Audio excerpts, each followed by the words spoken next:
Hey, what up, guys? This is Gus of Stock Trading TV.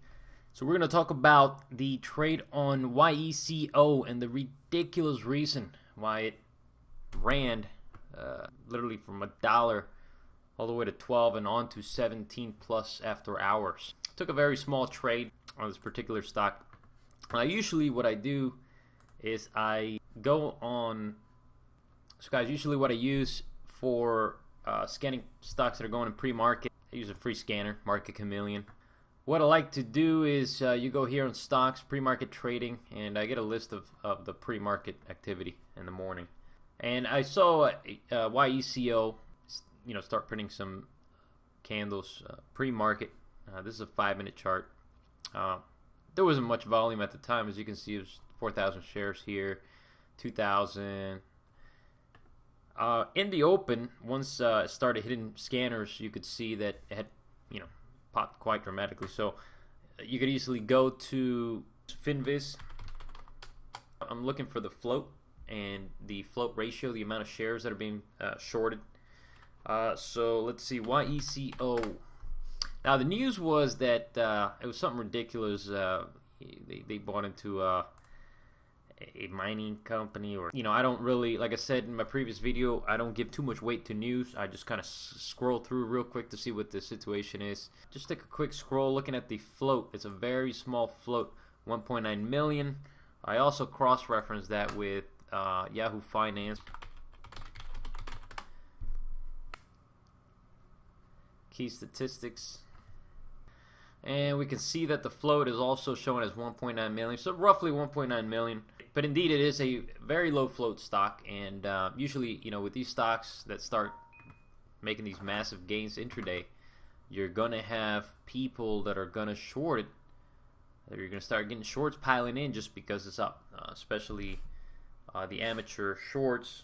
They see this thing going from 1 to 3 to 4 to 5, and they start piling in. The news on this, some form of acquisition, something ridiculous. Millennium Sapphire, Art and Gems, Documented Gemstones. Like I said in my previous video, I don't give too much weight to the news. I just scroll real quickly. I'm a very short time trader. Intraday moves, intraday swings are a couple days out. So to me, I'm not too concerned about the news. And you shouldn't be. You should just take it with a grain of salt. So I noticed this ticker. Let me just go back. You could see it ramp up, and at that point, you start hitting these stocks start hitting scanners, starts catching attention, and you could see in my previous video I described the moving averages that I use. The green is the 200-day moving average, or 200 period, 50 moving average, 20, 13 exponential, and a volume weighted average price. And these are used just as a guide for me. I don't necessarily put too much weight on them either. I usually tend to stay away from these crowded stocks, but right around here it caught my attention, and I said, okay, this move looks pretty organic. It's not whippy. It's ran from $1 to $4, and it's different seeing it now that these candles aren't moving each time. But you could see it had this organic type of movement to it. It's a steady, consistent buying, and at that point I was said, man, this is probably going to be a big one. But I put it off to the side. On or about towards the end of the day.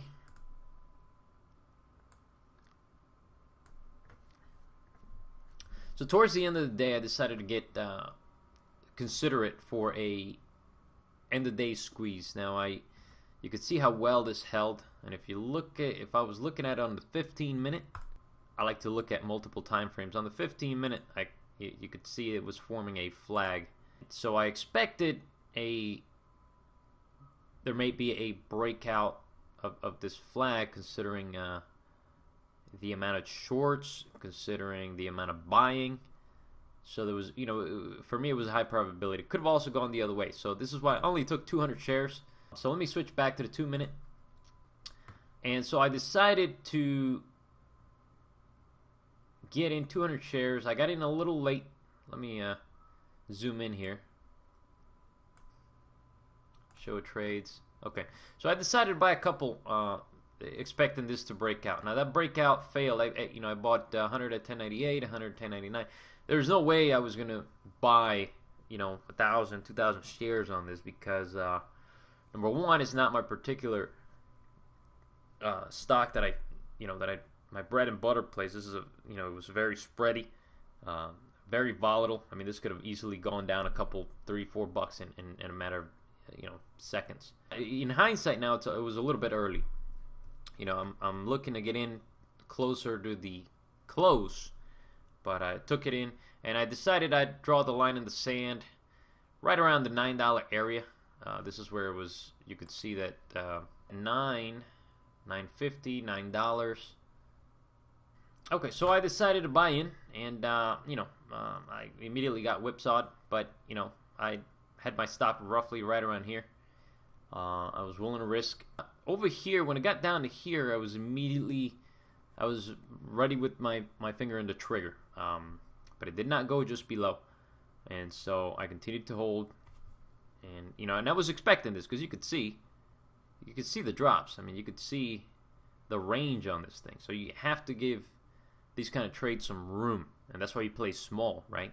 And technically, my plan was to just do 100, but I decided to just add a little more, and this is after hours is where it started squeezing, and immediately I am waiting for the next pop to sell into.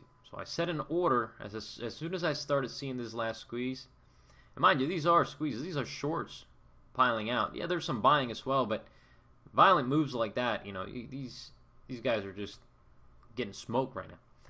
And I decided to put an order here at $13.93 to sell. It had topped out at a whole number before at right here at 12, topped out at 13. So it tends to have a form of topping action at near whole numbers. You can see it, it kind of backed off here at 10. You can see 11, the reactions. So I decided to put an order here to sell at $13.93, I believe. Was it $13.93? And it got very close. It didn't sell in. And so I decided to continue to hold because it was acting well. And as long as it stayed above these two averages for me at least, it was going to hold trend. So it continued, and immediately I got filled right here at $13.93. I took a $588 profit on it, and from there on it just consolidated a little bit and moved on to 15 and later on to 17.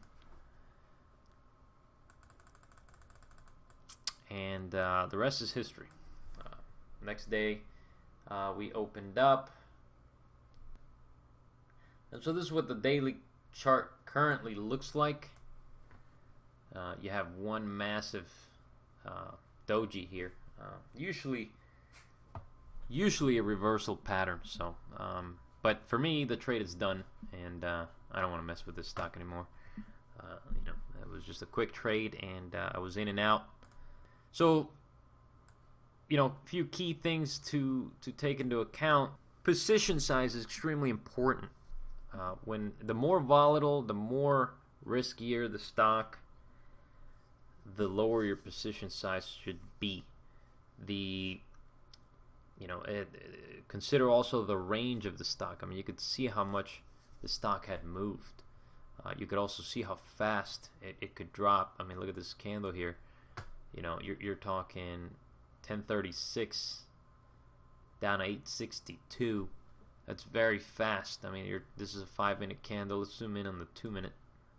This candle here that almost shook me out, 1041, 904. I mean, that's almost $1 and change in the span of a minute or two. So, play it safe when trading these kind of stocks. Again, small share size. You don't have to go in big on these.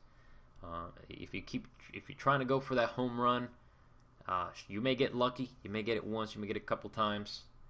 But eventually, if you try to go in all in on stocks like this, over a series of trades, you're gonna end up blowing up or come out at a net loss. So So anyways, guys, I hope this video might have shed some light, helped out some of you, especially if you're new to trading. You know, my goal here with this channel is, number one, to document my trades, but number two is to help out some of you, especially if you're new, you have no idea what to look for, where to go, what to do. Been there, done that.